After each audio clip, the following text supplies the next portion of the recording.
June 17th, 2013, Bristol County, Massachusetts, 5:30 p.m. Matthew Kent, a high school football player, is jogging in an upscale suburban neighborhood. Seeing storm clouds in the distance, Matthew decides to take a shortcut through an industrial park to beat the rain on his way home. As Kent approaches the end of the clearing, he sees something on the ground ahead of him. It looks like an old pile of clothes. As he approaches, Kent realizes what he's looking at. A body sprawled out on the ground, covered in blood. Stunned, Kent runs frantically to a nearby business and bangs on the front door, begging for them to call the police. The victim was Odin Lloyd, a 27-year-old linebacker for the semi-professional football team, the Boston Bandits. In just one day, investigators had a prime suspect. 9 days later, an arrest would be made. The murderer was 24-year-old Aaron Hernandez, a tight end for the NFL's New England Patriots. He was nationally famous, having played in the 2012 Super Bowl. Hundreds of fans wore his jersey.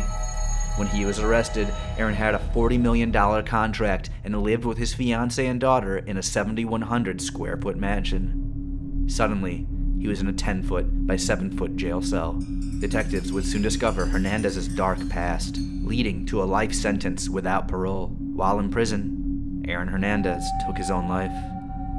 At the request of his family, Hernandez's brain was released to Boston University to look for signs of CTE, chronic traumatic encephalopathy, which is a progressive degenerative disease found in people who have had severe blows or repeated blows to the head, like football players. Doctors who studied Hernandez's brain would later say that it was the most severely damaged that they had seen. Aaron Hernandez's murderous rampage and this medical revelation sent shockwaves through the NFL and changed the way that Americans understand the dangers of football. This is the true story of the crimes of Aaron Hernandez.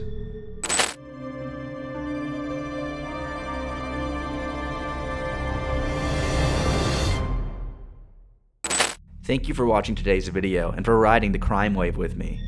Information for this video was sourced from the book All American Murder by James Patterson and the podcast American Scandal by Lindsey Graham. If you want to do a deep dive into this case for yourself, I highly recommend these sources. With that being said, let us begin. Aaron Hernandez was born in Bristol, Connecticut on November 6, 1989 to parents Dennis and Terry Hernandez. He had an older brother named DJ. Aaron's father, Dennis, was a local legend around Bristol. Being the star of every local sports team in his youth, his enduring nickname was The King. He pressured his sons to cultivate their athletic skills, waking them up every morning to do push-ups and running drills. He was physically and emotionally abusive to his children. He would beat Aaron and DJ when they disappointed him. One time, he stabbed DJ in the forehead.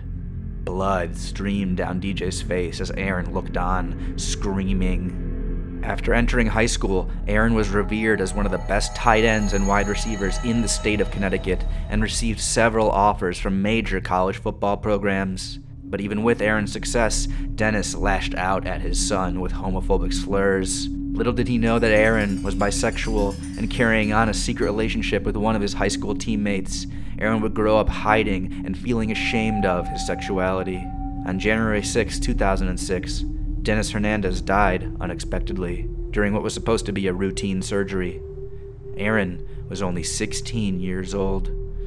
The death of his father deeply affected the young Aaron. At the funeral, he vowed that he would accomplish his father's dream of playing in the NFL. He channeled all of his energy into this goal. When college recruiters came knocking, he realized that this was his first step. If he could become a college football star, it would be the stepping stone to a career in the NFL. He visited Gainesville, Florida, to the University of Florida, and fell in love with the school's football program. The Florida Gators are a top 10 team in the nation with an enormous stadium and state-of-the-art training facilities. Aaron, enamored, signed on to play for the Gators. The Gators coach, Urban Meyer, was hunting for freshmen who could gear up for spring football. He wanted Hernandez to graduate high school a semester early in order to get a head start on the program. Despite Aaron's poor grades, Coach Meyer convinced the principal of Aaron's high school to let him graduate. At home, things began to fall apart. In September of 2006, Tanya, Aaron's cousin, revealed that his mother was having an affair with her husband. Aaron was devastated that his mother had so quickly moved on after his father's death, and with his cousin's husband no less. Angry, he cut off his mother and moved in with his cousin Tanya. Tanya had a habit of hosting ex-cons, gangsters, and drug dealers at her home, a group which Hernandez started drinking and smoking weed with. His mother tried to repair their relationship through this period, but Aaron would not budge. By the time his senior season ended, Hernandez was ranked as the #1 high school tight end in America, with state records for receiving yards and touchdowns. He then graduated early and moved to Gainesville to begin playing for the University of Florida. Within just a few months, he posed for a Sports Illustrated photo shoot. Hernandez got the rock star treatment from students on campus. He jumped head first into the party scene. As his habits of drinking and getting high thrived, early signs of the dangerous and criminal behavior that came to define his life began to surface. Only 4 months into moving to Florida, Hernandez had his first serious run-in with the law. On April 18, 2007, a group of football players, including Hernandez, headed to a bar and grill in Gainesville. Hernandez did not pay for his drinks, and when confronted by the manager, Aaron punched him in the head. The manager's eardrum was ruptured by this blow. Tim Tebow, quarterback for the Gators at the time, rang Florida coach Urban Meyer, who then brought in the team's attorney. They quickly made the case go away, and Aaron was never charged. His football career progressed. The nation watched on as the Gators became national champions and Aaron Hernandez became a star. NFL recruiters and coaches took notice, but despite his success, coaches at the University of Florida were becoming very wary of Aaron's risky behaviors. He failed multiple drug tests, received a 1-game suspension, and yet was still smoking marijuana. He smoked so heavily that the coaches were worried that Aaron could get suspended for the duration of his senior year. Aaron, aware of this standing, decided to take the leap and declare for the NFL draft instead of finishing college. Scouts for the NFL began to dig into his past and discovered his criminal incidents. Aaron admitted to getting high, but claimed that those days were long behind him.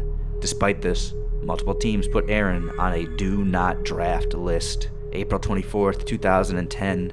Aaron and his family gather around the couch, watching the NFL draft. The rounds go on, but Aaron has yet to be drafted. In theory, he should be a first-round pick, but his past is getting in his way. Aaron, however, is not perturbed. He knows that his and his father's dream will come true. During the 4th round, Aaron gets a call. He's being drafted to the New England Patriots. The room erupts in cheers. DJ, Aaron's brother, gives him a long hug.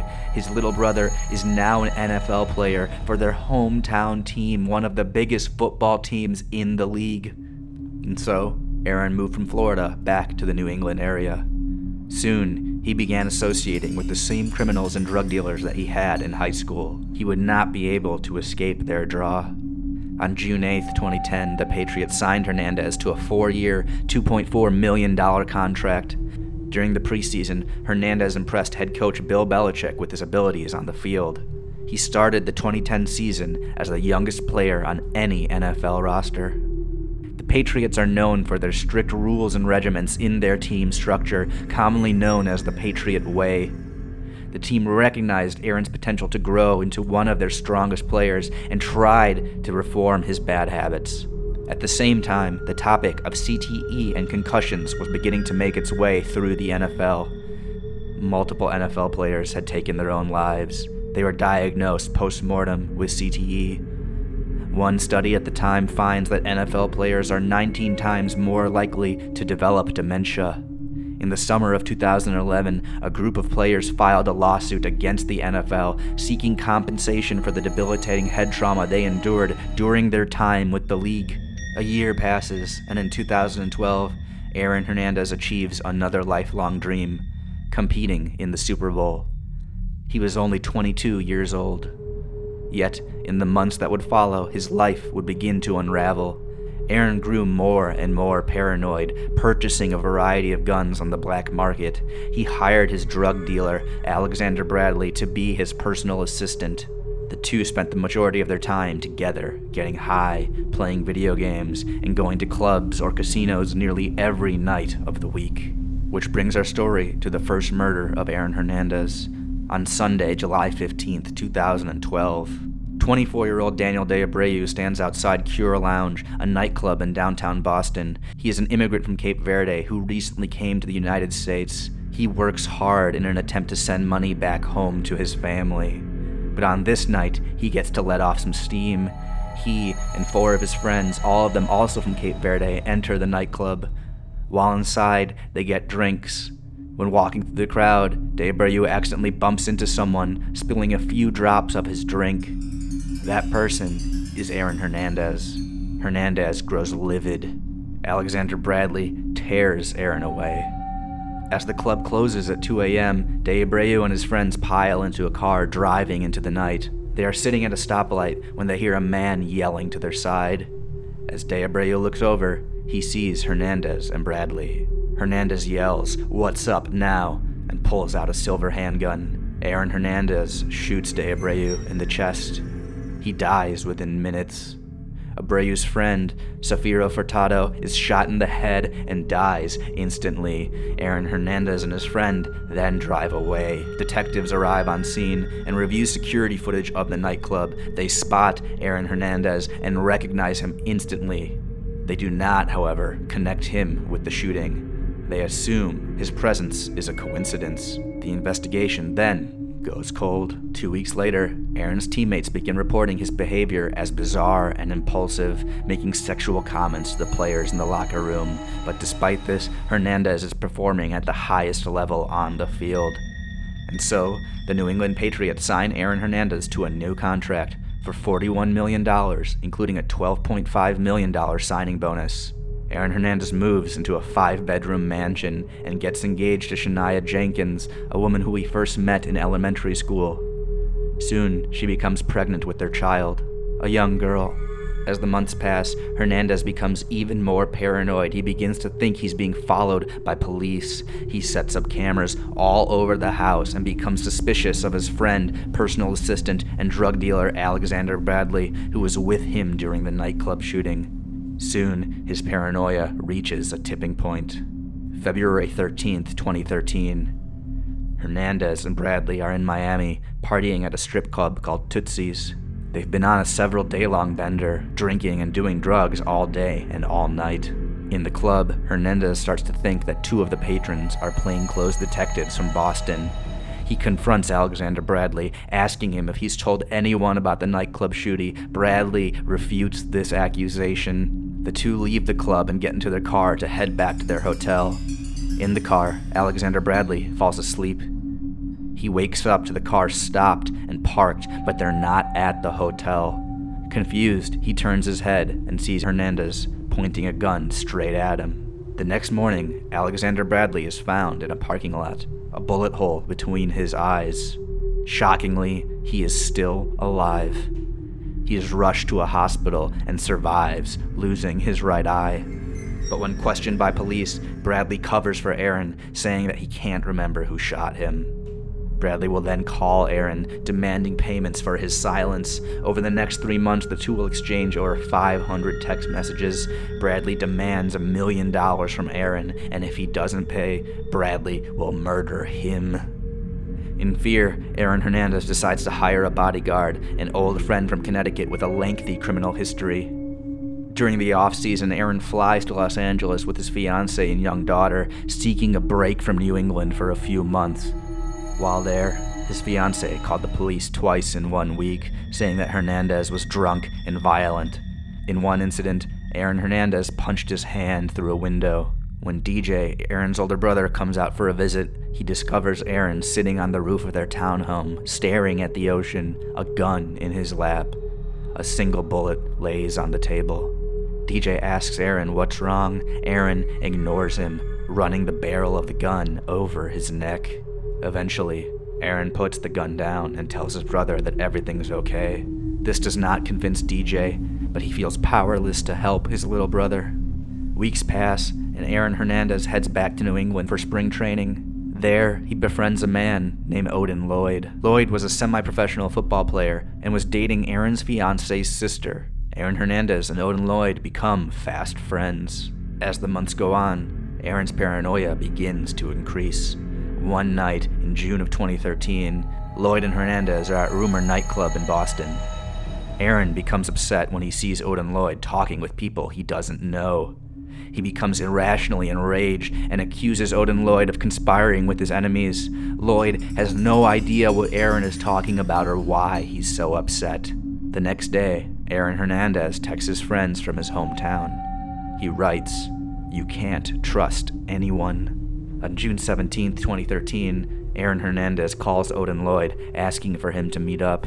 It's late, after 1 a.m. Lloyd stares out from his front window, waiting for Aaron Hernandez, who pulls up in a rented white Nissan Altima after 2 a.m. Lloyd hops in the back seat. Hernandez is behind the wheel. In the car is Aaron's bodyguard, Ernest Wallace, and Carlos Ortiz, another ex-con that Aaron knows from his hometown. They drive down the highway, peeling off into desolate roads. Aaron Hernandez begins to act erratically. He pulls out a gun and starts shooting at road signs through the driver's side window.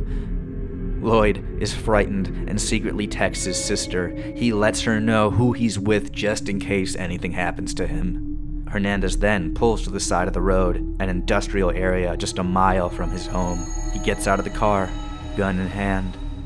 He walks up to Lloyd's window. Workers at the industrial park reported hearing gunshots between 3:23 and 3:27 a.m. At 5:30 p.m. that day, jogger Matthew Kent discovers Odin Lloyd's lifeless body. Captain Joe Dorenzo is the first to arrive on scene. At the crime scene, he finds a treasure trove of evidence: tire tracks, shoe prints, and spent shell casings. Based on rigor mortis of the body, he suspects that the victim was killed in the early morning hours. Their victim is identified as Odin Lloyd, and his pockets still contain his wallet, cash, and ID. In another pocket, they find 2 Enterprise rental car keys. Back at the station, detectives call the Enterprise location and discover that the keys belong to a car rented by NFL Patriot Aaron Hernandez. As they go through Odin Lloyd's phone, they discover that he and Hernandez were texting in the hours before his death. Detectives cannot believe that an NFL football star would be involved in this type of crime. They don't suspect him. In fact, they fear that Hernandez could be a victim of the next attack. So that same night at 10 p.m., just hours after Odin Lloyd's body was discovered, officers arrive at the house of Aaron Hernandez. They knock on the door but receive no response, even though they can tell that someone is home. Concerned, they wait at the end of the driveway, staking out the house to see if anyone comes out. Eventually, Aaron Hernandez goes outside. Officers ask if he had rented a car. Hernandez responds yes for his friend Odin Lloyd. Officers want to ask Aaron more questions, but Aaron walks inside the house and locks the front door. Moments later, he returns and hands the officers a business card for his lawyers. Detectives get suspicious. They say that they are there investigating a death. Hernandez closes the door. He doesn't ask who had died. He doesn't show any concern. From that moment on, detectives begin to suspect that Aaron Hernandez is their murderer.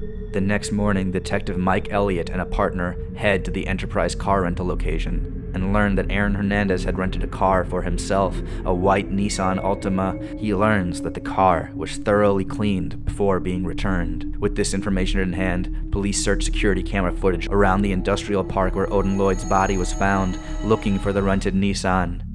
They find it on a security tape. It enters the park at 3 a.m. and leaves the park at 3:30 p.m. Detective Elliott stops at 12 other businesses to retrieve more security footage. He finds troves of it. Hours later, a search warrant is issued for the home of Aaron Hernandez. Hernandez, his fiancée, and their baby daughter are at home during the search, along with a few other friends and family members. Investigators go from room to room through the massive mansion, looking for evidence, and after hours of searching, investigators leave. Then, Aaron makes a call to his older brother, DJ. He tells DJ that his friend Odin had died and police suspect him. DJ asks his brother if he knows who did it. Aaron says no. As DJ gets off the phone, a colleague tells him to turn on ESPN. News stories have begun, airing reports of Aaron Hernandez's investigation in a homicide case. Fleets of reporters begin camping outside the Hernandez mansion. 3 days have now passed since the murder of Odin Lloyd. It's June 20th, 2013, when Aaron decides he's going to proceed like normal. He drives his car past the throng of reporters, making his way to Gillette Stadium for practice with the Patriots. The drive grows into a media circus. A news helicopter tracks Hernandez as he drives to the stadium. Security refuses to let him enter, telling him to leave immediately. Within hours, reports that Aaron Hernandez has been barred from Patriot facilities begins to circulate. The story becomes a national sensation. Detectives continue their investigation and discover a shell casing in Hernandez's rented white Nissan Altima. Now, they have enough evidence. On June 26, 2013, 11 days after the execution-style murder, Aaron Hernandez is arrested. 90 minutes after the arrest, the New England Patriots drop Hernandez from the team. His accomplices, Ernest Wallace and Carlos Ortiz, are arrested shortly after. They both turn on Aaron Hernandez. 2 years later, on August 22, 2013, he is found guilty of murder in the first degree and sentenced to life in prison with no possibility of parole. At a maximum security facility, Aaron Hernandez gets a gang tattoo across his neck. He fights and receives dozens of disciplinary actions. Years pass. In 2017, Aaron is charged with the murders of Daniel De Abreu and Safiro Furtado, the nightclub murders. Shockingly, however, on April 14, 2017, he is acquitted of these crimes. Shockingly, just 5 days later after the acquittal, Aaron Hernandez would be found dead, hanging in his jail cell. The words John 3:16 were written on his forehead in red ink. Shampoo covered the floors. On the wall, painted in blood, was an unfinished pyramid with the word Illuminati written underneath. The medical examiner confirmed that the cause of death was asphyxiation by hanging. At the request of his family, Hernandez's brain is sent to Boston University to be studied. Dr. Ann McKee examined Aaron's brain, and her findings were shocking. She discovered that Hernandez was suffering from a level of CTE more severe than she had seen ever in someone his age. It likely contributed to his erratic behavior, his paranoia, violence, and poor decision-making. Her revelations sent shockwaves through the world of football. Across the country, Americans began to take a closer look at the risk of head trauma that comes with playing their favorite game. Parents in Pee Wee football leagues had to ask the question, are we sending our sons down the same path as Aaron Hernandez, a football superstar and a convicted murderer? Thank you for watching today's video and for riding the crime wave with me. If you have any suggestions for cases I can cover, please leave them in the comments. And until next time, be safe and take care.